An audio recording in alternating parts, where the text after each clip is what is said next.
This episode of Policing Matters is brought to you by Lexipol, the experts in policy, training, wellness support, and grants assistance for first responders and government leaders. To learn more, visit lexipol.com. That's LEXIPOL.com.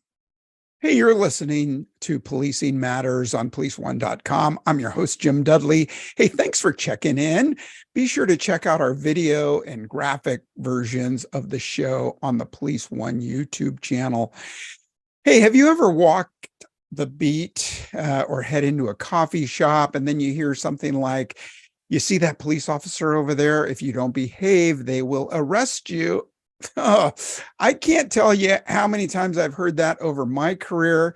I've heard a parent or a guardian say that to a child, usually a wide-eyed child, and it just infuriated me. Well, I always took the opportunity to approach that child and kneel down to their level and tell them that cops are their protectors, and if they ever need anything, to come find a cop and they'll be helped. And I hope you do too. Well, children are so impressionable from the earliest ages, from their teens to later on. The science says that their brains aren't really fully developed till ages 23 to 25. Well, wouldn't it be great to have a positive image of police officers and deputies portrayed to children? Wouldn't it be great to have a book that could be read to kids that goes beyond Paw Patrol or Paws Patrol? I'm not sure. Well, our guest today is a police officer and the author of, well, you guessed it, children's books. And she became a writer through an interesting route. She's an 18-year veteran of the New York City Police Department who presently serves as a detective investigator and a hostage negotiator. She's also a passionate educator, serving as an adjunct faculty at John Jay College of Criminal Justice in the Law Police Science Department. Well, welcome to Policing Matters, Adrienne Goodwin. Thank you so much for having me. It is such a pleasure to be here and to share my latest project, Twins in the City. So I look forward to this dialogue. Yeah, so as a cop, I'm sure you've heard similar over your career of what I described. What got you interested in writing for children? Absolutely. I've heard those same statements by parents and neighbors of, if you see the cop, he's going to put you in jail because you're acting up. And I'm like, oh, don't say that. And it's true, because as I begin to start reading at schools, I would ask the little ones who are 4 and 5, like, what do police officers do? They lock up the bad guys. That's great. What else do they do? They put them in jail. Great. What else do they do? And I'm like, so we need to develop, what else do police officers do in our community? We know that they protect and serve.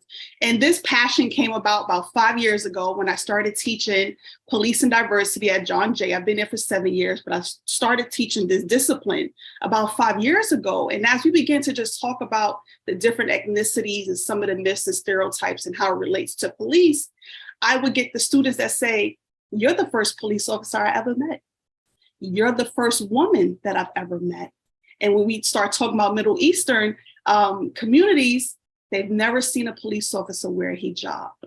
So I said, oh my gosh, like, you're 20, 21, 22. What are we doing to not engage in the community early on that they don't have this representation? And then a couple of years later, I have twins and they ask me, Mommy, what else do police officers do besides catch the bad guys? So of course, our early, children, that is just what they associate police with. So I knew that I wanted to take that statement and that question and mirror it together into an amazing picture book, which is Twins in the City picture book. And the kind of the plot of this book is, my husband and I, we're both police officers. And we know that New York City is the intersection of the world, right? People come from all over. And it's like, how do police officers get to know everyone? Because they represent them, right? It's the tapestry. It adds to what makes us unique. And that's pretty much how the story began. Yeah, so Twins in the City, let's learn about police officers. Tell us about it. What was your message? Where'd you start? Yeah, so my twins, so we take them to the city a lot, and they get to see all of these different people from all over the world. And And they do get to see police officers in the city because, it's a tourist attraction. So they get to see the police interacting. So it's just one of them things that I kind of used that scene and developed it as my husband and I were taking the twins out, and they get to see the police interacting, whether it's the business owner, whether it's at the ice cream shop, whether it's helping someone cross the street. So what I love about this book is that they get to see everyone. They get to see a police officer who looks like me, who's African-American. They get to see a woman police officer who's wearing a hijab, or a male police officer wearing a turban. They get to see a police officer talking to someone else in Spanish. So these are all familiar, things that they learned in school that now they get to see kind of play out within the community as it relates to law enforcement. And they enjoyed it. They enjoyed just seeing all the other amazing things that police officers do in our community. Yeah, so you use the characters from reality, people you see on the street, maybe something that your own twins talked about. Could you share some of the main themes and messages in the book? Would you want to convey? What was the message you were looking for? So some of the messages that I wanted to convey in this book was how important representation is. My husband and I, we did a career day at a local high school, and there was a young lady who approached the table and said, "Hey, I would like to be a police officer." And she pointed to her head dressing, and she's like, "But I wear a hijab. How can I be a police officer?" And we looked at each other. We said, this is why we're writing this book, so that people can see themselves as maybe being police officers one day too. So just the importance of being inclusive, the importance of community relationship, just inspiring that young child early on how important police officers are. For me, I am the first police officer in my family. I didn't have a book. I didn't have any guidance. It was just one of them things that I always tell people this funny story when I developed Facebook. Many, many moons ago, there was a classmate in 7th grade that said, "This is all you talked about was being a police officer." I didn't know that. I didn't know that. But 18 and a half years later, it has been an amazing journey. And funny enough, I started out as a school teacher. So I was a 2nd grade teacher before going into law enforcement. So I wanted kids to be able to have a book that they can say, you know what? I want to be that officer in a book one day. It's important so that we can have a healthy pool of recruits to be able to recruit from later on. So I know that this book won't pay dividends now, but it begins that healthy dialogue early on for kids to kind of open up and ask those questions. Well, good for you. And, I always talk about the fact that nobody wants to stick around to build a pyramid anymore, right? So ancient Egypt, they built the pyramids that they knew they were never going to see the completion of, but you are starting at the earliest age possible to build trust and understanding between the community and police. I think it's awesome. I think, what you just talked about, headgear, tattoos, beards, things that we would never have seen on a police officer maybe 15, 20 years ago. It's a true reflection of our community today, wouldn't you say? Absolutely. And that's what I wanted to, to represent. Even being a police officer, starting out to now, policies have changed. The landscape of our demographics have changed. The people that are now becoming police officers, we have to revamp, right? And ensure that they can, police officers now, Sikh members from the Sikh community, now their turbans are part of their uniform. That's important. That shows an acceptance, right? It shows that police, we're headed in the right direction as we look at diversity and being inclusive to different communities and being open to embrace one another. And I think that's the important message that I want to send. Right? How important imagery is to unite us. Because for sure. Police are here forever. So let's do the work now so that later on we can build the dividends. Yeah. And, in class, I teach as well. And when we often we start at, Sir Robert Peel and his 9 principles. And of course, the main principle is building trust in the community. You're doing that. Not just with this book, on so many other levels. You won an award from President Biden in 2022. Tell us a little bit about that. Yeah, so which was shocking, but I'm so grateful of this distinction. Just the work that I do within the community, the hours that I put in. I am one of the board of directors for Girl Scouts of Nassau County. I sit on the board for the Police Activity League here in New York City and Nassau County. I'm a part of many different other organizations, and they all have pretty much the same message, right? Building young girls to change the world, getting involved with the kids early on so that they don't, stray away to drugs and gangs. But just how important it is that we as adults find it important enough to give back, right? And so that we're not selfish, we're selfless, and how important community service is. So just show my kids what it means, civility, right? I think we kind of lost hope with that as a generation, and just how important that is now. So just continue to do the work within the community through all these different various organizations. I serve as a hostage negotiator with the New York City Police Department.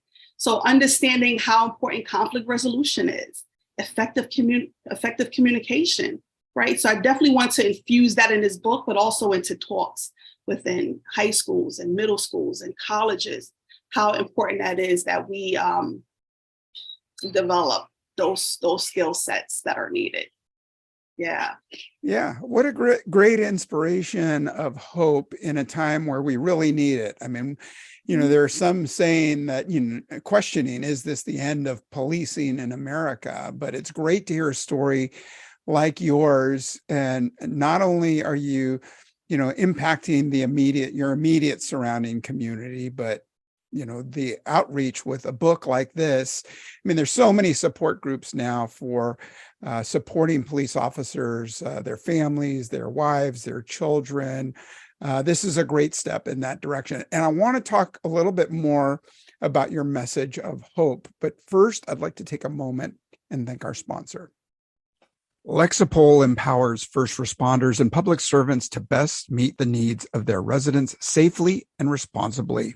Serving more than 2 million public safety and government professionals in over 8,000 agencies and municipalities, Lexipol offers a range of solutions that includes policies, training, behavioral health resources, news and analysis, and grant assistance services for law enforcement, fire and rescue, EMS, local government, and other agencies dedicated to public safety. To learn more, visit lexipol.com. That's LEXIPOL.com. And we're back, and I'm speaking with police officer and author and 2022 Presidential Lifetime Achievement Award winner, Adrienne Goodwin, and your book about your twins in the city and police. Twins in the City. Let's learn about police officers. Great photos, great graphics. If you're watching on YouTube, you just saw Adrienne hold up her book. And in what ways do you hope your book will impact young readers and their perception of police officers? Who knows what they're seeing in the media or what they're hearing from their own families or their community. What's your hope? How do you hope to get to these kids as individuals? Yeah, and just like you said, what they see in the media, right, shapes their perception. And when I go do readings at school, when I ask that question initially, is what do police officers do? The 4, the 5, 6-year-olds, they say the same thing. They lock up the bad guys. Yes. What else do? They put them in a cage. What else do? They couldn't develop any positive images beyond the negative, which is great because we are here to protect and serve the community. But how can we develop this dialogue even further, right? That's the importance of it, is that these young readers get to say, and then after I'm finished reading, they go, wait, is that you in the book? That's always amazing. They'll come up and give me a hug. Wait, you wrote the book? You're a police officer? And of course, when I'm reading, sometimes I'm in regular clothes, so they can't, you're a police officer, but you have on regular clothes. So I always have to let them know that I am. And sometimes detectives wear regular clothes, right? They don't wear uniforms all the time. So just those earlier dialogues, I think the kids are enjoying this. Educators and librarians. The book has been placed in a couple of libraries within Nassau County. So that's great that it's accessible to other readers. I know when I first started doing readings at school and I would go to the library to look for a book on police officers, there weren't that many. There weren't that many, and it didn't represent the demographics in which we live in today. So I knew at that point too how important it was to write my own book. Mm-hmm. Yeah, I mean, I think it's awesome you do that in the schools. Have you noticed parents or teachers taking notice? We talk about school resource officers in schools, and sometimes I'll hear from school administrators, well, it's okay if they come in, a polo shirt and khaki pants. And I'm thinking, well, the whole idea is to get the kids to see police officers as humans, to be able to relate to them and talk to them. And, that's something, that's a hurdle that we've got to jump over with adults. Have you seen your book make a difference in the community so far as adults beyond kids? I think the adults are warming up to it. When I'll have vending events and I'll have parents that walk by and they'll glance because they're really not sure what the direction of the book is. And then I would introduce myself and say, hey, I'm Adrian and I'm a detective and I decided to write this picture book. And they light up. They go, oh, wow. Like I've never thought about a book about police officers and the importance. And I began to just open it up to the illustration. And they go, that's pretty cool. I've never seen this before. So the initial glance is, I'm not interested. But then once I begin to interact with them, they go, oh, okay, I'll purchase a book for my nephew. I'll purchase a book for my daughter. So I have a couple of readings that are coming up at the library. So I'm looking to, probably do some surveys and just, maybe talk a little bit more with the parents and just how important this concept is to them. I had a book signing event and it was a young girl. I'll tell you this quick story. And she came with her mother and she came with this picture when I spoke to her Girl Scout troop about maybe 3 years ago. And she was like, I'm Savannah. You spoke to my Girl Scout troop. And I remember giving her my hat. And her mother did this collage. And she's like, she would not stop talking about you. And she showed up. And she's like, can you autograph my picture? And she's like, I want to be a police officer like you. Wow. That was 3 years ago. So just that one interaction, I always tell my students, we can't change the world at the snap of a fingertip, right? But it's so important that every interaction we have with people, that we leave some glimpse of hope, right? We leave some glimpse of hope. We try to change the perception of how people think and feel about police officers just on how we approach them. So that conflict resolution skills, that effective communication, that willingness to be open and engage with the community, it's going to be, it's going to play dividends and it's going to be life-changing. It is. Yeah. And in today's recruiting efforts, I mean, you'll see a lot of agencies still, step forward with a poster or video with a canine or SWAT team or somebody jumping out of a helicopter on a rope or rappelling, something like that. But there's another aspect that we should be presenting, and maybe a more realistic aspect of officers walking the beat and talking to people, talking to grocers and shoppers and kids on the street. Do you have plans for a follow-up book to the Twins in the City? Yes, I do. So I didn't think about making this a series in the beginning, but everyone said, I think you should make this a series. So I'm looking forward to developing that second book. I haven't quite figured out exactly what it would be or what the title would be or the direction. Maybe it'd be Twins in the City visits a police station and they get to go inside the police station and they get to learn about what goes on with inside that building, right? So maybe I'll develop on that concept because a lot of people don't visit the police station, which, you shouldn't. Yeah. Right. But it would be nice to see the inside of a police car, the inside of a police station, which would be pretty cool. Yeah. Hopefully not the back seat. Not the back seat. Right.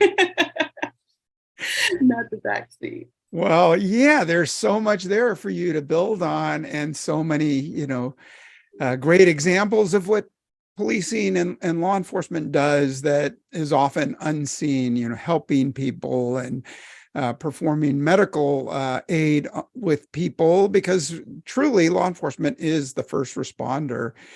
And so hopefully we see some of that, and, without the details, but yes, so many great things. And whenever I present to a group of police officers, I ask them if any of them saved a life, and very few hands go up, right? Nobody wants to brag about an incident, but I think for so many things that law enforcement officers do in traffic stops, and having people put their seatbelts on or put their kid in a child seat, or talking about prevention and safety, they really are lifesavers. No, they are. And it was maybe about 3 years ago, there was a case that I had, a hostage job. It was a 5-hour job with a barricaded EDP with a firearm. And after deploying conflict resolution skills, I was able to get the gentleman out, and he went on to the hospital, and the American Suicide Prevention gave me an award for saving his life. But it's just like those little stories like that really have you reflect as a police officer to say, wow, like my job is important and people matter, right? Because at the end of the day, it's not about me. It's about helping this man that's in this state of crisis. That's what's important. So we just see the different areas of how police can just so many different things, and just going to catch the bad guy. But like you said, being in that community to help deliver a baby, to help someone that's in crisis, or someone who wants to commit suicide that's at the top of a bridge, right? Just those little stories that I think go a long way. So we can begin to maybe highlight those stories, right, in our media, and just kind of show the variety of different things. I think that will kind of help change the dialogue to a more positive one early on. I always tell my students who are looking to go into law enforcement, I'm like, there's so many things you can do and be, but they don't know because they're first generation police officers, right? And how important is mentorship becoming a police officer, right? Sometimes you have second, third, fourth generation, your grandfather was a police officer, your dad was a police officer. They have all these great stories and all these great shows like Blue Bloods, right? You sit down at the table and everyone's a part of this community, right? But a lot of people don't have that. So how do they learn to navigate, right? So having these organizations, these fraternal groups within law enforcement are crucial. And that's where that community involvement comes into play. So. Yeah. And, another friend of mine and author, former FBI executive, Catherine Schweit, she writes a book about Stop the Killing, about firearms and mass shootings in America. And she came up with a follow-up book called Let's Talk About Guns. And she talks about something that we don't usually do, and that's to discuss firearms with children, with our own children and children in general, so that it's not that sort of, forbidden fruit, or that the only time they see it in a context is later on in life when it becomes an instrument of killing or doing harm to some people. Firearms can have a benefit for sure, but the mere fact that we don't talk about firearms with children, she says, is something that we should really talk about, and maybe do some demystifying with children. I've done it with my own. My own 2 sons are cops now, but I always made it a point of securing my firearm at home. But just in case, it was something that we talked about. They got, they saw it up close, they held it.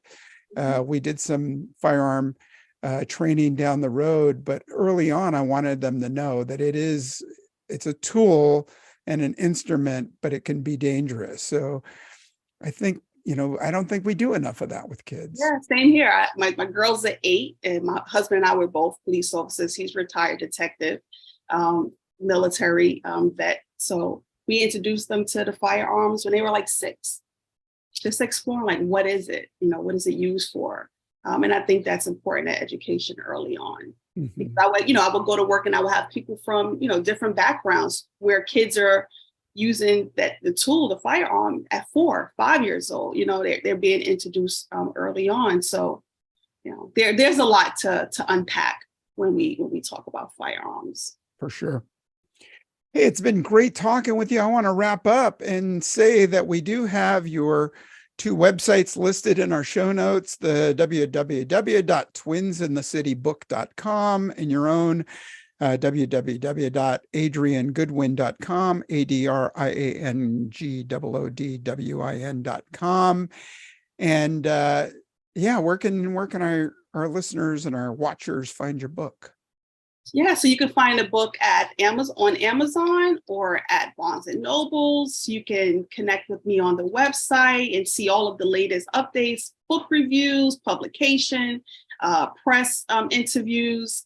You can book me to come to your school, your college, and just talk about anything, right? From law enforcement to effective communication to diversity and inclusion, motivation, whatever it is that you think I can service you and your community.